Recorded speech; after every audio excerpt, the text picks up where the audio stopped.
Hello mga guys, Admin Rich po. Yan. So, alam na siguro natin, no? Ako alam ko na kung bakit patuloy silang nag-hold on sa issue ng bangag-bangag at saka pinaninindigan nila mga kaibigan na talaga daw bangag at gumagamit daw ng pulburo ng ating Pangulong Bongbong Marcos, no? So, eto mga kaibigan, alam niyo ba, paulit-ulit na nga to, no? Everything has been said, everything has been done, no, mga kaibigan, na bakit ba dito sila nag-hold on sa bangag-bangag issue? Kasi mga kaibigan, gusto nilang patunayan na talagang merong substance at saka talagang ang kanilang sinasabi ay totoo, na bangag talaga ang Pangulo natin, no? Gagamitin nila ito mga kaibigan para sa kanilang pinaplano na kudeta na hanggang ngayon ay hindi pa rin nagmamaterialize. Kaya mga kaibigan, eto gumagawa sila ng paraan, very persistent sila, na kahit ilang beses na sila nagfe-fail ay hindi pa rin sila tumitigil sa pagtatry at paggawa ng iba-ibang mga paraan para talagang si PBBM ay masira sa mamamayang Filipino. So, bangag issue. So, ito mga kaibigan, meron nga silang bagong witness kuno na sinasabi na itong si Cathy Binag daw mga kaibigan, nakita daw na nagpupulburon, no? Hindi ko pinanood, no? Pero sa aking mga naririnig, ang sinasabi daw nitong Cathy Binag na to ay nakitang nagpupulburon daw, no? Yun nga, yung mag-asawa pagkatapos inalok pa daw ni FL. Hello? Hello? At very ironic mga kaibigan na meron daw siyang USB. Diba? Mga kaibigan, talagang may USB. Doon pa lang pagdududahan mo na How come na yung sinasabi mong 2012 na event na inalok ka kamo, na may nakita ka kamo na nagchuchongki, 2012? How come? Nailagay mo yan sa flash drive mo?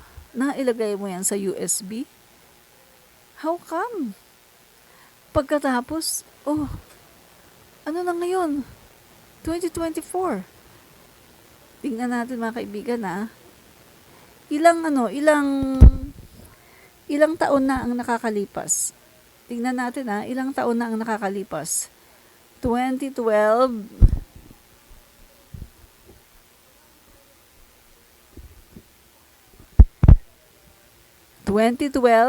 minus 2024 equals 12 years. So, 12 years ang lumipas. Nakapag-save siya sa kanyang USB. Very ironic. Mga kaibigan, tingnan nyo bakit hindi nila yan nadadala sa korte. Kung talagang totoo yan, kung talagang totoo, bakit hindi nila madala-dala sa korte? Kasi unang-una sa lahat, tatanungin yan syempre.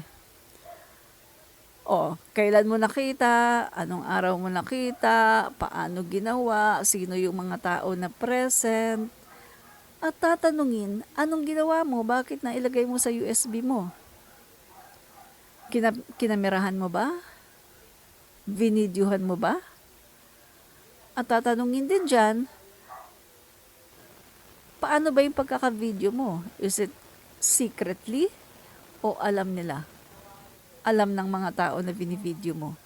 Tatanungin dyan mga kaibigan. Kaya dito, walang lusot ang pagsisinungaling nitong Cathy Binag na to. Walang lusot pagdating po sa korte.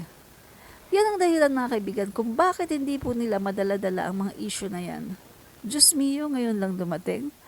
Bakit hindi yan prenesenta doon sa PDEA leaks ni Bato de la Rosa? Nang sa ganun ay maging matibay ang mga akusasyon ni Morales. Bakit hindi prenesenta yun?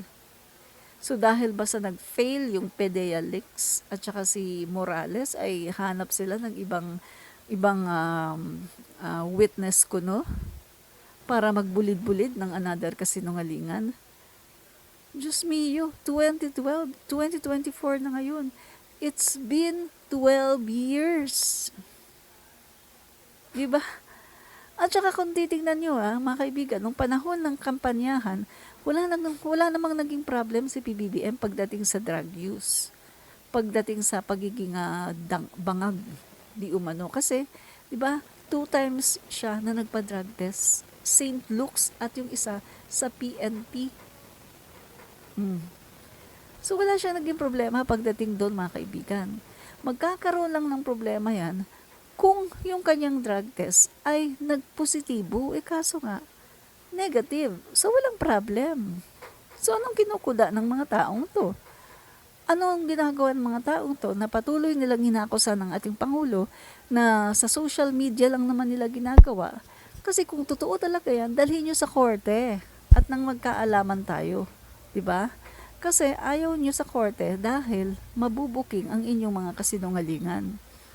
Alam niyo, pasalamat lang talaga kayo mabait talaga ang Pangulo natin. Pero sana, merong mga concerned citizen na balikan kayo sa ginagawa nyo. Kasi sa totoo lang, wala naman kayong maipakita na talagang tunay na ebidensya. Puro lang pagbubulid-bulid ng mga kasinungalingan.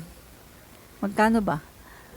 Ano ba ang naipangako na kapag si Sara Duterte na ang Pangulo ng Pilipinas, ano ba ang naipangako?